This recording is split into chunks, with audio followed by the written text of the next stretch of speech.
Hello everyone, ముందుగా అందరికీ నమస్తే అండి. మనం ఈరోజు ఒక సింపుల్ సాగు అనేది ఎలా ప్రిపేర్ చేసుకోవాలో చూసేద్దాం. ముందుగా ఒక కడాయిలో కాస్త నూనె, ఆవాలు చిటపటలాడాక అందులోనే కరివేపాకు, ఉల్లిపాయ వేసుకొని 1 నిమిషం పాటు ఇలా సాట్ చేసుకొని అందులోనే 2 గ్రీన్ చిల్లీస్ యాడ్ చేసుకొని ఇలా సాట్ చేసుకుని 2 కట్ చేసుకున్న టమాటోలు, తగినంత ఉప్పు వేసి మరొక 2 నిమిషాలు ఇలా మంచిగా సాట్ చేసి మూత పెట్టేసుకోండి.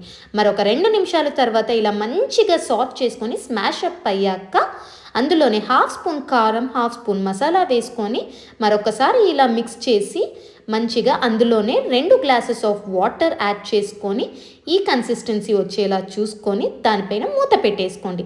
పక్కనే మరొక బౌల్లో 2 స్పూన్స్ ఆఫ్ శనగపిండి, కాస్త వాటర్ యాడ్ చేసుకొని మంచిగా లంప్స్ లేకుండా ఇలా మిక్స్ చేసుకోండి. కొంచెం కూడా లంప్స్ లేకుండా మిక్స్ చేసుకున్నాక అందులోనే చిటికెడు పసుపు వేసుకొని మరొక్కసారి లంప్స్ లేకుండా మంచిగా ఇలా మిక్స్ చేసి బాయిల్ అవుతున్న కర్రీలో దీన్ని యాడ్ చేసి ఇలా మిక్స్ చేసేసుకోండి.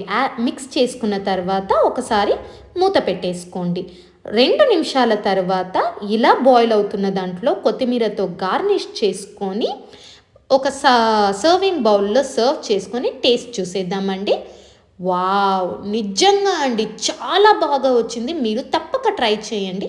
ఇలాంటి వీడియోస్ కోసం ఎవ్రీడే రుచులని తప్పకుండా సబ్స్క్రైబ్ చేసుకోండి.